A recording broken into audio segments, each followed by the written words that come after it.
Umar நாயகத்தினுடைய ஈமானுடைய உச்சம் எதுனா, பெருமானாரின் மீது ஈமான் கொண்ட பிறகு பெருமானாருடைய வார்த்தைகளில் ஆட்சேபனை செய்யக்கூடாது.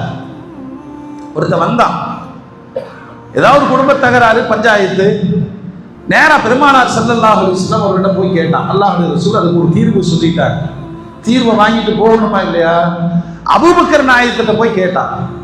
அபூபக்கர் நாயகம் சொன்னாங்க, அல்லாஹ்வுடைய ரசூல் சொல்லிட்டாங்களே, அதை நீங்க போய் செய்யுங்க. அவன் சும்மா இருக்கல.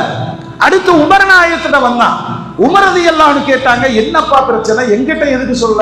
இல்ல ரசூலுல்லாஹ்ட்ட போனேன், ரசூலுல்லாஹ் இப்படி சொன்னாங்க, அபூபக்கர் நாயகத்திடம் போய் சொன்னேன், அவர்களும் அப்படியே செய்கின்றார்கள், இருந்தாலும் உங்கள்கிட்டையும் ஒரு வார்த்தை கேட்டுக்கலான்னு வந்தேன்.